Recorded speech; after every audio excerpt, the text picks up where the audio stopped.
Did you know that California used to be part of Mexico? Before it became a U.S. state, California was part of a much larger territory controlled by Spain and then later by Mexico. It wasn't American until the mid 1800s. First, we have to acknowledge that this land belonged to indigenous peoples who lived here for thousands of years before colonization. After thousands of years of indigenous stewardship, California was colonized by Spain, starting in 1769. Spanish missionaries, soldiers, and settlers established mission towns, pueblos, and military forts. Their goal was to spread Christianity among indigenous people and expand Spain's territorial control of the Americas. When Mexico gained independence from Spain in 1821, California became part of the new Mexican nation as a province called Alta California. Under Mexican rule, large tracts of land were given out to ranchos and Mexican citizens, forming the foundation of California's early economy. These landowners, known as Californios, became the political and social elite,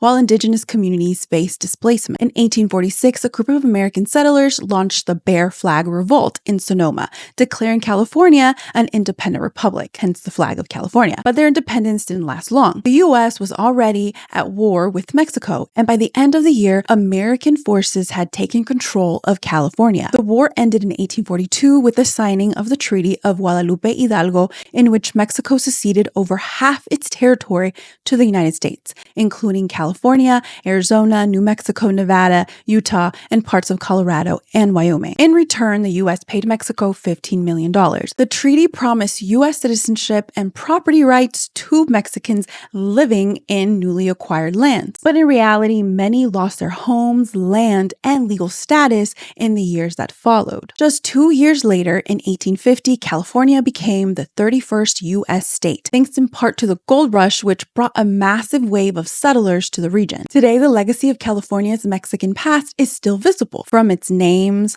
architecture, food, and culture. Cities like Los Angeles, San Francisco, Santa Barbara carry Spanish names. Street names like La Brea, El Camino, La Ciénaga are reminders of a time before the U.S. claimed this land. This isn't just history. It explains why so many Mexican-American families say we didn't cross the border crossed us. How much of this history were you taught growing up?